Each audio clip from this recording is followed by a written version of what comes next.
नमस्कार, मी प्रतीक्षा. न्यूज मराठी 24/7 मध्ये आपल्या सर्वांचं स्वागत. तर एक नजर टाकूया आजच्या महत्त्वाच्या घडामोडींवर. मतदारसंघातील बाहेर जिल्ह्यात गेलेल्या मतदारांना परत येण्यासाठी फोन पे करा असा उपहासात्मक टोला संतोष बांगर यांनी लगावलाय. तसंच कळमनुरीचे आमदार संतोष बांगर यांचा एका कार्यक्रमातील व्हिडिओ सोशल मीडियावर व्हायरल होत आहे. त्यामध्ये आमदार बांगर हे मतदारसंघातील बाहेर जिल्ह्यात गेलेल्या मतदारांना परत येण्यासाठी फोन पे करतायत असं म्हणत मतदारांना पैशाचं आमिष दाखवत आहेत. असा बोलतानाचा हा व्हिडिओ सोशल मीडियावर व्हायरल होतोय. यावर निवडणूक विभाग काय कारवाई करणार याकडे सर्वांचंच लक्ष लागलंय. आता कार्यक्रम सगळीकडेच परिस्थिती आम्ही तुमचे कार्यकर्ते अंतःकरणातून सांगेल. म्हणून या ठिकाणी मी तुम्हाला सांगितलंय, बाहेर गेलेल्या कार्यकर्त्याची लिस्ट 2-3 दिवसामध्ये आमच्याकडे आली पाहिजे. त्यांना सांगायचं गाड्या करा, गाड्याला काय लागतंय ते तुम्हाला सांगतो की त्या पद्धतीने ताबडतोब त्यांना फोन पे काय जे काही असेल ते तुम्हाला सांगतो की पोहोचलं पाहिजे. आणि त्यांना गाड्या करू. आता दिवाळी आहे, 3 तारखेला जर दिवाळीला मला वाटते जर आले तर 10-12 दिवस सहज माणसं आपल्या घरी राहतात, बरोबर आहे. त्याच्यामुळं त्यांनी म्हणतील आम्ही दिवाळीचे, तुम्ही सांगू नका, त्यांना सांगा काय ते असेल बापू येण्या जाण्याचं तू आमच्यासाठी यायलास. काही कार्यकर्त्यांनी सांगितलं की दादा आम्हाला नाही, पण त्याला न्यूज मराठी 24/7 नवा भारत नवा विचार. बुलढाण्याच्या खामगावात रात्री वादळी वाऱ्यासह संततधार पावसाने हजेरी लावली आहे. तर गेल्या काही दिवसापासून परतीच्या पावसाने धुमाकूळ घातलाय. तर गेल्या 6 दिवसांपासून वातावरणात बदल होऊन कडक उन्हाचे चटके बसत होते आणि उकाडा निर्माण झाला होता. तर आज बुलढाणा जिल्ह्यातील खामगाव येथे वादळी वाऱ्यासह विजांच्या कडकडाटासह संततधार पावसाने हजेरी लावली आहे. जवळपास अर्ध्या तासापासून सुरू असलेल्या पावसामुळे वातावरणात गारवा निर्माण झालाय. न्यूज मराठी 24/7 नवा भारत नवा विचार. विरोधक आरोप करत राहतील, जनता ठरवेल आरोप करणाऱ्यांसोबत राहायचं की विकास करणाऱ्यांसोबत, असा टोला प्रकाश पाटील यांनी लगावलाय.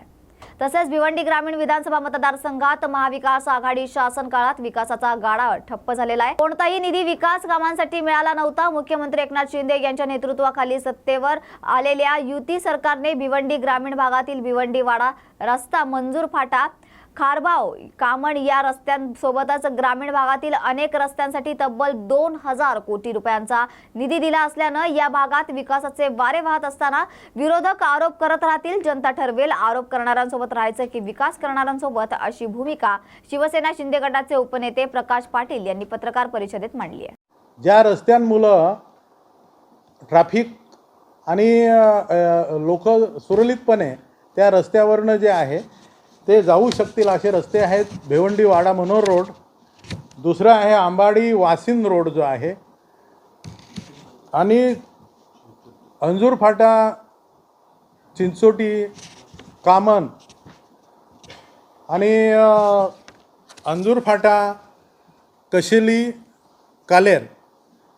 तर हे जे रस्ते जे आहेत ते सगळे रस्ते कॉन्क्रीटचे रस्ते याच्यासाठी मंजुरी आहे. आणि अंतर्गत जे रस्ते जे आहेत ते सुद्धा मोठे रस्ते आहेत, 3-3 कोटी रुपयाचे रस्ते आहेत ते. तर त्या रस्त्यांसाठी सुद्धा त्याच्या याच्यामध्ये 2000 कोटीपेक्षा जास्तचे रस्ते जे आहेत ते मंजूर आहेत. काही काहींची कामं सुरू आहेत. नंतरचा महाविकास आघाडीचा जो 2.5 वर्षाचा काल आहे त्या कालावधीमध्ये कुठल्याही प्रकारे असं विकासासाठीचं फंड्स उपलब्ध झालं नाही. नंतरचं जे 2.5 वर्षाचा आता एकनाथजी शिंदे साहेब, देवेंद्र फडणवीस साहेब, अजितदादा पवार महायुतीचं जे सरकार आहे त्या सरकारच्या माध्यमातून हजारो कोटी रुपये जो फंड्स जो मिळालेला आहे किंवा जो विकास जो तुम्ही म्हणताय शेवटच्या टप्प्यामधलं, तर शेवटच्या टप्प्यामधलं साधारणपणे 350-400 कोटी रुपये असेल. आणि मुख्यमंत्री झाल्यापासूनचं मिळालेला जो फंड्स आहे हा मोठ्या प्रमाणामध्ये आहे. आणि म्हणून आम्ही महायुतीचे ते मुख्यमंत्री म्हणून आम्ही या भिवंडी ग्रामीणच्या नागरिकांच्या वतीने, आमदारांच्या वतीने त्यांना धन्यवाद देतो. महाविकास आघाडीकडं फक्त आरोप करणं एवढंच काम शिल्लक आहे. आणि इथे महायुतीच्या माध्यमातून राज्याच्या मुख्यमंत्र्यांनी केलेलं जो काम आहे त्या कामाने दिलेला हा उत्तर आहे. त्याच्या याच्यामुळं आरोप करणं हे त्यांच्यासाठी आहे. आणि आम्ही केलेली जी कामं आहेत ही प्रत्येक घराघरामध्ये राज्याच्या मुख्यमंत्री आणि राज्य सरकारच्या माध्यमातून केलेलं काम, आमदार शांताराम मोरेंनी आपल्या मतदारसंघामध्ये आणलेली जी कामं आहेत ती प्रत्येक मतदाराच्या हातामध्ये ह्या कामांचा परिपत्रक जे आहे तो दिलं जाणार आहे. मतदार राजा आहे ते आरोप करणाऱ्यांकडं त्यांनी लक्ष द्यायचं आहे का विकास करणाऱ्यांकडे द्यायचा आहे, हा पुरा लोकशाहीमधला हा मतदार राजाच्या हातातला असलेला त्याचा मत. आणि कोणाचं आव्हान असायचं काही कारणच नाही आहे. केलेल्या विकासाचं जे कामं आहेत शांताराम मोरे आणि विकासाचे वारे आणि लोकांना तुम्ही त्यांच्या संकटात, त्यांच्या प्रसंगात, त्यांच्या विकास कामामध्ये उभा राहणारा लोकप्रतिनिधी पाहिजे. लोक जे आहेत, आपण जे म्हटलं, जे समोरून जे कोणी लढणार आहे, लोकशाही आहे, त्याच्यामुळं निवडणुका होणार आहे, निवडणुकीमध्ये उमेदवार उभे राहणार आहेत. आपण आपली जी बाजू जी आहे ती सत्य बाजू आहे. त्या महायुतीच्या माध्यमातून जी झालेली कामं आहेत ती सर्व कामं देशाचे पंतप्रधान, NDA सरकार आणि महायुतीचं महाराष्ट्राचं सरकार, एकनाथजी शिंदे साहेब, देवेंद्र फडणवीस साहेब, अजितदादा पवार यांच्या माध्यमातून झालेला हा विकास आहे. पक्षाच्या याच्यामध्ये हे निर्णय आमदार शांताराम मोरे, मुख्यमंत्री महोदय त्यांनी जो घेतलेला जो निर्णय आहे या राज्याच्या विकासासाठी घेतलेला आहे. 2.5 वर्षाचा जो कालावधी आहे त्या 2.5 वर्षाच्या कालावधीमध्ये आपण पाहिलेला आहे महाराष्ट्राचा विकास जो आहे तो अपेक्षित होऊ शकलेला नाही. आणि 2.5 वर्षाच्या माध्यमातून राज्याचे मुख्यमंत्री एकनाथ शिंदे साहेब, देवेंद्र फडणवीस साहेब, अजितदादा पवार यांच्या महायुतीच्या माध्यमातून विकास झालेला आहे. याच्यामुळं आपल्याला आपलं जे काय आपण केलेलं जे काय काम आहे आमदार शांताराम मोरेंनी ते सर्व कार्यकर्त्यांनी, सामाजिक संस्थांनी, सगळ्यांनी ते लोकांपर्यंत, लोकांच्या दारापर्यंत, घरापर्यंत पोचवणं हे आमचं काम आहे, ते आम्ही करू. न्यूज मराठी 24/7, नवा भारत नवा विचार. बेलापूर मतदारसंघात निवडणुकीची जय्यत तयारी सुरू असून नागरिकांनी मतदानाचा अधिकार बजावण्याचे आवाहन करण्यात आले. तर नवी मुंबईतील बेलापूर मतदारसंघात प्रशासनाकडून मतदानाची जय्यत तयारी झाली असून कोणतीही कायदा सुव्यवस्था बिघडू नये म्हणून अनेक ठिकाणी पोलिसांची करडी नजर असणार आहे. यावेळी नागरिकांनी मोठ्या संख्येने बाहेर पडून मतदानाचा अधिकार बजावण्याचे आवाहन करण्यात आले. आजची जी कॉन्फरन्स मी कॉल केलेली आहे, एक्झॅक्टली याचं काय उद्दिष्ट होतं आणि तुम्हाला आमच्या मार्फत जनतेला काय सांगायचं? आपण आजची जी ही कॉन्फरन्स आयोजित केलेली होती ही आगामी सार्वत्रिक निवडणूक जी विधानसभेची घोषित झालेली आहे तिच्याबद्दलची जी काही बेसिक तयारी झालेली आहे आमची, याच्यासाठी माहिती देण्यासाठी झालेली आहे. यामार्फत आपल्या सगळ्यांच्या माध्यमातून मी सगळ्या मतदारसंघातील मतदारांना आवाहन करते आहे की दिनांक 20/11/2024 रोजी बेलापूर मतदारसंघामध्ये मतदान होणार आहे. तर मोठ्या प्रमाणामध्ये आपण घरातून बाहेर पडा आणि लोकशाहीच्या या उत्सवामध्ये सहभागी व्हा. मतदान हा आपला सगळ्यात मोठा अधिकार आहे, तो अधिकार आपण बजावूयात अशी अपेक्षा मी सर्व मतदारांकडून करते. ज्येष्ठ नागरिकांसाठी, घरगुती करण्यासाठी काय तुम्ही मतदार केंद्रापर्यंत पोहोचण्यासाठी काय करतो? आपण जे ज्येष्ठ नागरिक आणि दिव्यांग आहेत त्यांच्यासाठी व्हेकल्स ठेवलेले आहेत. जे दिव्यांग आपल्याकडे PWD मार्क झालेले आहेत आणि 40% वरती ज्यांच्याकडे अपंगत्वाचं प्रमाणपत्र असणार आहे असे सगळे दिव्यांग लोक आपण त्यांच्या घरून मतदान केंद्रांवरती आणणार आहोत. या व्यतिरिक्त जे त्यांच्यासाठी व्हीलचेअरची व्यवस्था आपण केलेली आहे आणि जे दिव्यांग किंवा ज्येष्ठ नागरिक स्वतःहून मतदान केंद्रांवरती पण येणार आहेत त्यांच्यासाठी कुठलंही रांगा नाही आहे. त्यांना प्रथम प्राधान्य आहे, ते रांगेशिवाय येतील आणि पहिल्यांदा वोट करून बाहेर निघून जातील. केंद्रीय निवडणूक आयोगाने सांगितलं होतं की बेंचेस आणि खुर्चीच्या अरेंजमेंटची लेंथमध्ये आपण करणार आहोत. आपण रांगांमध्ये खुर्च्या आणि बेंचेस करणार आहोत. त्या बेंचेसवरती आम्ही जसं राखीव असतं ज्येष्ठ नागरिकांसाठी तसे राखीवचेही पोस्टर आपण स्टिकर लावणार आहोत आणि ती व्यवस्था आपण करणार आहोत. पिण्याच्या पाण्याची व्यवस्था करणार आहोत. त्याच्यासाठी आम्ही विशेषतः मुलं पण देणार आहोत जेणेकरून तिथे रांगेत थांबणाऱ्या ज्येष्ठ व्यक्तींना जागेवरती पाणी देऊ शकणार आहोत.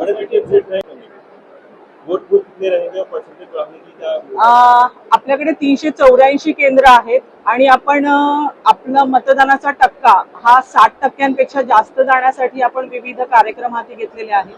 आपण विशेषतः महिलांचे आणि युवकांचे प्रोग्राम्स इथे मनपाच्या माध्यमातून घेणार आहोत. आपण रॅलींचं आयोजन करणार आहोत. विशेषतः आपण नो युअर पोलिंग स्टेशनची मोहीम घेणार आहोत, ज्याच्या माध्यमातून आपण QR कोड देतो आहोत की जेणेकरून आपल्याला आपलं मतदान केंद्र कुठे आहे ते समजून जाणार आहे. आणि आपण मतदान केंद्रांवरती येताना आपले आय कार्ड सोबत घेऊन या. जी कुठली आवश्यक आहे तीच घेऊन आला तर एका फेरीमध्ये आपल्याला बाहेर पडता येणार आहे. या पद्धतीची व्यवस्था पण करून घेतो. 7 ते संध्याकाळी 6 असं 11 तासाचं मतदान आपल्याकडे होणार आहे. सोसायटीमध्ये जे मतदान केंद्र उभे केले त्यांची संकल्पना किती सोसायटीमध्ये आपण 12 सोसायट्यांमध्ये मतदान केंद्र हे केलेली आहेत. याच्यामध्ये संकल्पना अशी होती की जे काही गृहनिर्माण संस्था आहेत किंवा हाय राईज मधली लोक आहेत ती थोडीशी अर्बन अपॅथी आहे, ती आपल्या शाळेतल्या मतदान केंद्रांकडे जायला उदासीन असतात. त्याच्यामुळे त्यांच्या सोसायट्यांमध्ये जर त्यांची मतदान केंद्र स्थापन केली तर मतदानाचा टक्का वाढवायला आम्हाला निश्चित मदत होईल. या संकल्पनेतून आपण सोसायट्यांमध्ये तशी मतदान केंद्र स्थापन केली. एकंदरीत 151 विधानसभा मतदारसंघामध्ये चांगल्या स्वरूपात व्हावी यासाठी तुम्ही नागरिकांना का अपील करता? आपली जी निवडणूक आहे ती निर्भयपणे आणि पारदर्शकपणे पार पाडण्यासाठी मी सगळ्या नागरिकांना आवाहन करते. यासाठी आमची संपूर्ण टीम सुसज्ज आहे. कायदा आणि सुव्यवस्थेसाठी आपली पोलीस यंत्रणा सर्व ठिकाणी कार्यरत झालेली आहे आणि सर्व मतदारांना मतदान केंद्रांवरती सोयी सुविधांयुक्त मतदान करता येईल, हॅसल फ्री मतदान करता येईल. याच्यासाठी आमची संपूर्ण टीम अविरतपणे पुढचे 28 दिवस कार्यरत राहणार आहे. न्यूज मराठी 24/7 नवा भारत नवा विचार. 23 मोटारसायकल चोरी करणाऱ्या चोरट्यांना बुलढाणा पोलिसांनी बेड्या ठोकल्यात. तर बुलढाणा जिल्ह्यामध्ये मोटारसायकल चोरीच्या गुन्ह्यांची गंभीर दखल घेऊन बुलढाणा पोलिसांनी मोटारसायकल संबंधित गुन्ह्याची उकल करत 4 आरोपी निष्पन्न केले आहेत. त्यातील अकोला जिल्ह्यातून 3 आरोपी तसेच नांदेड जिल्ह्यातून माहूर येथून एका आरोपीला ताब्यात घेतलाय. याची सविस्तर माहिती दिली आहे जिल्हा पोलीस अधीक्षक बुलढाणा विश्व पानसर यांनी. काही दिवसांपासून मोटरसायकल चोरीची सतत चालू होतं आणि आम्ही या मोटरसायकल चोरांच्या मागे लागलो होतो. यासाठी आम्ही स्पेशल 2 टीम्स आम्ही त्याच्यामध्ये तयार करतो. एक एनसीबी चॅम्बर आणि PI पवार खामगाव साहेब पवार साहेब यापुढे आणि PI पवार आणि PI एनसीबी लांडे साहेब आणि एसपी अशोक थोरात साहेब खामगाव साहेब आणि एसपी पवार साहेब आणि SDPO तापे साहेब या सर्वांनी मिळून त्याच्यामध्ये सांगण्याची कामगिरी केली, भरपूर कामगिरी केली आणि त्यांनी आज 26 मोटरसायकल त्यांनी रिकव्हर केल्या आहेत. या मोटरसायकलचे गुन्हे आहेत हे वेगवेगळ्या जिल्ह्यामध्ये घडले आहेत. आपल्या बुलढाणा जिल्ह्यातले 7 गुन्हे, जळगाव जिल्ह्यातले 7 गुन्हे, वर्धा जिल्ह्यातले 2 गुन्हे, नागपूर जिल्ह्यातले 4 गुन्हे, वाशिम जिल्ह्यातला 1, हिंगोली 1 आणि अहमदनगर 1 असे गुन्हे याच्यामध्ये या गुन्ह्यांची उकल झालेली आहे. आणि त्यामध्ये आपण 26 मोटरसायकल आपण यामध्ये रिकव्हर केल्या आहेत आणि याच्यामध्ये आमच्या आमचे एसपी खामगाव, एसपी गोंदिया, बुलढाणा आणि एसीपी नांदे साहेब, पवार साहेब खामगाव साहेब आणि API शेतकरी एसीपीचे API शेतकरी यांनी आजच्या म्हणजे दिवस रात्र त्यांनी स्वतःला झोपून त्यांनी काम केलं. 30 कामावर त्यांचा फोटो घ्या आणि शेतकरी साहेबांनी याच्यामध्ये खूप काम केली. त्यांनी त्यांच्या फोटो घ्या आणि दिवस रात्र मागे लागून थोडं जिल्ह्यात जाऊन त्यांनी या गुन्ह्यांची उकल केलेली आहे. याबद्दल अधिक माहिती आपल्याला सांगायला मागते आणि एसपी थोरात साहेब. न्यूज मराठी 24/7 नवा भारत नवा विचार. आजपासून डोंबिवलीतील शिवसेना ठाकरे गटाची परिवर्तन यात्रा निघणार आहे. तर दीपेश म्हात्रे यांची डोंबिवली विधानसभा मतदारसंघात पदयात्रा काढण्यात येणार आहे. या यात्रेतून लोकांच्या भावना समस्या जाणून घेणार आहे. डोंबिवलीत परिवर्तन घडणार आहे. तर प्रत्येक भागात शिवसेना ठाकरे गटाचे कार्यकर्ते पदाधिकारी चालत जाणार आहे अशी माहिती दीपेश म्हात्रे यांनी दिली आहे. ही परिवर्तन रॅली नाही, परिवर्तन यात्रा आहे. डोंबिवलीमध्ये परिवर्तन घडवण्यासाठी ही परिवर्तन यात्रा आम्ही सुरू करतोय आणि डोंबिवलीची जी अवस्था गेल्या 15 वर्षामध्ये झाली आहे त्याच्यासाठी महाविकास आघाडीच्या माध्यमातून ही परिवर्तन यात्रा उद्धव ठाकरे साहेब यांच्या संकल्पनेतून ही डोंबिवलीमध्ये परिवर्तन यात्रा आपण सुरू करतोय. ही पदयात्रा असणार आहे. आम्ही लोकांच्या समस्या जाणून घेणार आहोत. ही पक्षाची कुठलीही रॅली नसणार, हिच्यात घोषणाबाजी नसणार आहे, हिच्यात कुठल्याही पक्षाचे बाकीचे जशी रॅलीमध्ये आपण जसं करतो तशा पद्धतीची ही रॅली नसणार आहे. आम्ही फक्त चालत जाऊन लोकांकडनं लोकांच्या समस्या, डोंबिवलीकरांच्या समस्या गोळा करण्याचं काम करतोय. आणि येत्या काळामध्ये या समस्यांचा जो डोंगर डोंबिवलीमध्ये उभा राहिला आहे त्या डोंगरावरती परिवर्तन घडवण्याचा भगवा झेंडा फैरवण्याचा आमचा सगळ्यांचा मानस आहे. इथे महाविकास आघाडीमधले सर्व नेते आज उपस्थित आहेत, सगळे पदाधिकारी उपस्थित आहेत आणि ही यात्रा यशस्वी होईल येत्या 23 तारखेला असा आम्हाला सगळ्यांना ठाम विश्वास आहे. फक्त आता वेस्टला नाही, पूर्ण डोंबिवलीमध्ये आम्ही चालत फिरणार. ही यात्रा 4 दिवस असणार आहे. डोंबिवली ईस्ट वेस्ट पूर्व पश्चिम सगळ्याकडे ही यात्रा असणार आहे आणि तारीख किती असणार? उद्यापासून आजपासून सुरू झाली आणि 21 तारखेपर्यंत आहे. टायमिंग कसं आहे? संध्याकाळी 4 ते आम्ही 7 पर्यंत करतोय. आज पहिला दिवस आहे आणि आम्ही गावदेवीचं दर्शन घेऊन ही यात्रा आज सुरू करतो टप्प्याटप्प्यामध्ये प्रत्येक एरियामध्ये प्रत्येक भागामध्ये. आणि त्यासाठी आम्ही हे परिवर्तनाचं एक बीज आहे, हे कार्ड आम्ही सगळ्या लोकांना वाटणार आहे. या कार्ड मध्ये बीज आहेत, तुळशीचे बीज आहेत. हे कार्ड फक्त पाण्यात भिजून तुम्ही जर कुंडीत लावलं तर याच्यातनं परिवर्तनाचं रोप निर्माण होणार आहे. असं कार्ड प्रत्येक जनतेला आम्ही डोंबिवलीमध्ये देतोय, जेणेकरून परिवर्तनाचं बीज रोवलं जाईल आणि लोकांना परिवर्तन डोंबिवलीमध्ये घडताना दिसेल. निकालाच्या अगोदर याचं बीज वरती बीज वरती आहे. न्यूज मराठी 24/7 नवा भारत नवा विचार. शिवसेना ठाकरे गटातील नेत्यांच्या पक्षप्रवेशानंतर उद्धव ठाकरे यांची पत्रकार परिषद पार पडली. यावेळी ते म्हणाले की रोज चांगले कार्यकर्ते शिवसेना पक्षात येत आहेत. राजन तेली यांची मागच्या काळात दिशाभूल झाली होती, आता सोबत ते आहेत आणि मला खात्री आहे जसे राज परत आलेले आहेत तसेच राजन सारखे अनेक कार्यकर्ते जे दिशाभूलीने इकडे तिकडे गेलेत ते मोठ्या संख्येने शिवसेनेत परत यायला लागले आहेत. मी शिवसैनिकच होतो आणि पुन्हा वगैरे आलो त्याचा मला निश्चितपणे आनंद आहे. आजची ही निवडणूक ही काही वैयक्तिक माझा आणि केसरकर असा काही दोष नाही.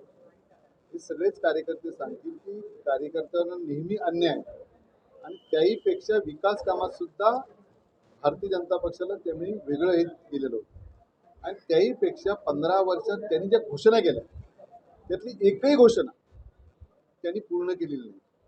आणि म्हणून आत्ताची जी लढाई आहे ती उद्या जर समजा आघाडीची सगळ्या मंडळींनी जबाबदारी टाकली तर निश्चितपणे केसरकरांना या ठिकाणी पानिपत या ठिकाणी देणार. एकही गोष्ट या ठिकाणी त्यांनी केली नसल्यामुळे आज कार्यकर्त्यांमध्येच नाही तर जनतेमध्ये प्रचंड रोष आहे.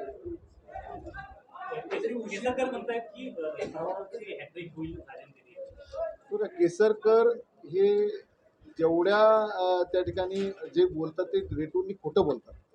केसरकर भावनिक जातात. केसरकर नेहमी साईबाबांचं त्या ठिकाणी हे सांगतात.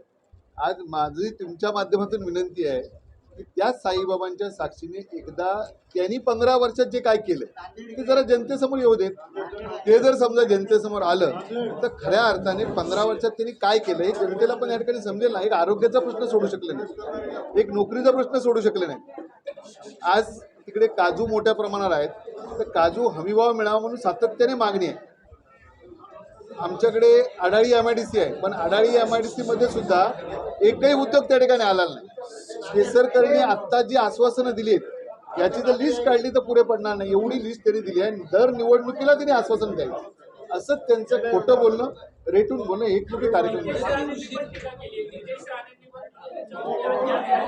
आता नितेश राणेंवर काय बोलायचं मी या ठिकाणी ठरवेन ना. नितेश राणेंची भूमिका त्यांना काय आहे. खरं म्हणजे बाहेर पडायला मीच नाही तर आतापर्यंत सतीश सावंत असतील, संजय पडते असतील, काका कुडाळकर असतील, भाई गोवेकर असतील, जी सगळी शिवसेनेची जुनी मंडळी होती, जी राणेसाहेबांवर पूर्वीची मंडळी ती का बाहेर पडली तर एकट्या नितेश राणेच्या स्वभावामुळे. नितेश राणे जो त्रास देतो त्याच्यामुळे सगळेच बाहेर पडले आहेत. सगळ्यात जास्त नितेश राणे. लोकसभेला झाला चित्र बदललं. तुम्हाला उशीर झाला विधानसभेला येण्यासाठी. लोकसभेला वेळ यावी लागते ना सगळ्या गोष्टी. आधी झाला असेल तर राणेंचा पराभव आता पण झाला सगळा लोकसभेला. आता मी ह्या गोष्टीवर बोलणं उचित होणार नाही पण वेळ झाला. मी सांगितलं ना 2005ला मी मोठी चूक केली. आज थोडंसं म्हणेन की त्याचं शासन थोडंसं मधल्या काळात मला मिळालं त्यामुळे काही चूक नाही. खरं शिवसेना प्रमुखांच्या आशीर्वादाने आम्ही जे काय तिकडे काम केलं कोकणात त्याच्यामुळे सगळ्यांना मोठेपणा मिळाली आणि मग ती जी चूक केली त्या चुकीचं आज मला परत ती चूक सुधारायची संधी या सगळ्यांच्या माध्यमातून मिळाली. मनापासून धन्यवाद. मी उद्धवजी असतील, आदित्य असतील, रावसाहेब असतील सगळ्यांना धन्यवाद. नाही, मी कोणाशी चर्चा केली नाही. मी कोणाशी चर्चा केली नाही. मी भारतीय जनता पक्षाच्या सगळ्या नेत्यांनी मला खूप चांगल्या प्रकारची वागणूक दिली, खूप चांगल्या प्रकारचं सहकार्य केलं. मी मनापासून त्यांना मी धन्यवाद देतो. आणि माझं आणि भारतीय जनता पक्षाचं काही वाईट नाही. माझं फक्त नितेश राणे आणि दीपक केसरकर हे दोनच व्यक्तींशी या सगळ्याच्या त्रासाचं कारण दोनच लोक आहेत. बाकी कोणाशी याच्याशी आजच्या क्षणात तरी संबंध नाही.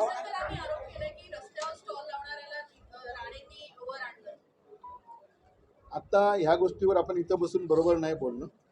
त्याचं उत्तर मी निश्चितपणे देईन. केसरकरांना माझी भूमिका पहिली माहीत नाही. केसरकरांना ही माझी परिस्थिती काय होती किंवा काय आहे, माझी कष्टातली सगळी कमाई आहे. आज केसरकर जे तिकडे साड्या वाटतात, दोन महिन्यात जे काय सुरू केलं आहे ना, एकदा येऊन बघा ना. तुम्ही कुठले एवढे मोठे श्रीमंत होता, दरवेळी सांगता एक जागा विकली म्हणून, पण एकही जागा कुठे विकली? ॲफिडेविटमध्ये प्रॉपर्टी वाढतेच ना दरवेळी. ते आत्ताच घोडा मैदान जवळ आहे, ते आपण बघू ना केसरकरांचं काय करायचं. बघा, चव्हाण साहेबांनी अतिशय चांगलं काम केलं, त्यांनी खूप सहकार्य केलं. मी चव्हाण साहेबांकडून कोणाचा प्रश्नच नाही आमचा प्रश्न मी सांगितल्याप्रमाणे नितेश राणेंच्या त्रासामुळे, आणि त्याला दीपक केसरकर हे थंड दहशतवाद दीपक केसरकरचा, म्हणजे 2005 मध्ये बाहेर पडल्यानंतर दीपक केसरकरांना ही सगळी कंपनी दहशतवाद वाटत होती. आता ते परत एकत्र झालेत तिकडे. रोज कोणी ना कोणीतरी चांगली कार्यकर्ती माणसं शिवसेनेत येत आहेत.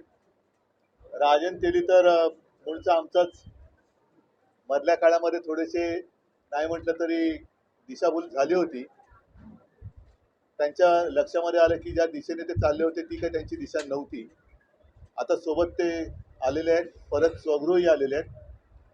आणि मला खात्री आहे की जसे राजन परत आलेले आहेत तसेच राजनसारखे अनेक कार्यकर्ते हे जे दिशा बोलून इकडे तिकडे गेलेत ते मोठ्या संख्येने परत शिवसेनेत यायला लागलेले आहेत.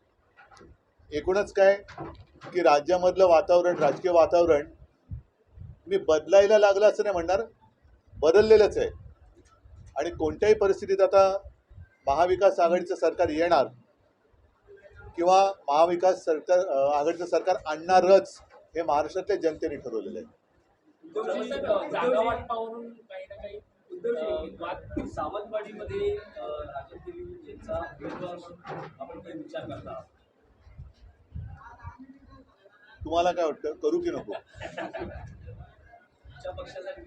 आता आचारसंहिता लागलेली आहे, त्याच्यामुळे विचार करायला काही हरकत नाही. नाही, थांबा करू द्या. राजन तेली यांचा संघर्ष सगळ्यांनाच माहिती आहे कोणाबरोबर. आता हा संघर्ष संपेल का? संघर्ष त्यांचा कोणाबरोबर आहे सगळ्यांनाच माहिती आहे. हा संघर्ष आता तो संघर्ष त्यांना एकदा त्याला अंतिम स्वरूप द्यायचंय संपवल्याचं, म्हणून ते शिवसेनेत परत आले. त्यांना पाहिजे बोलायचं बोलू द्या ना परत. राजन बोला.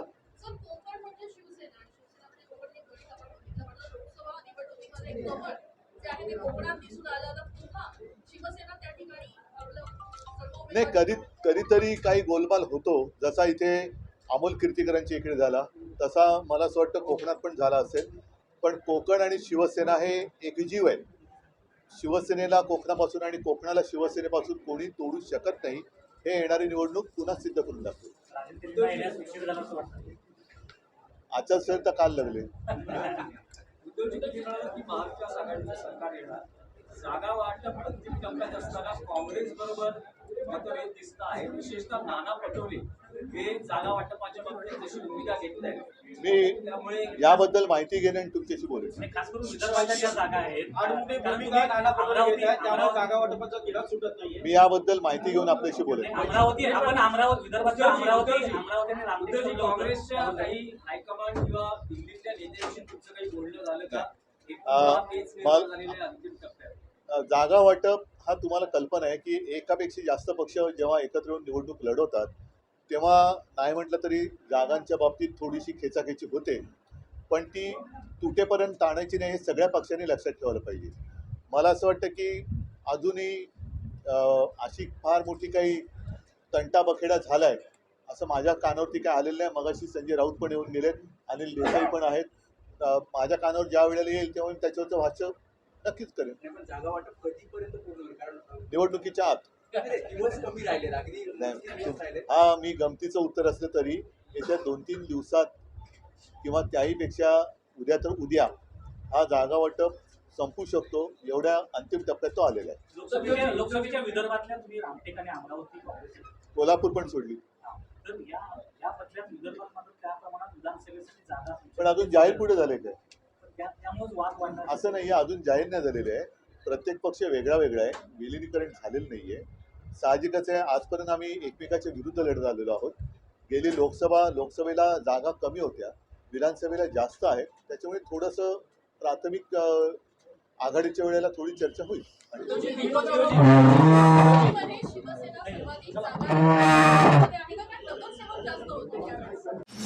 न्यूज मराठी 24/7 नवा भारत नवा विचार.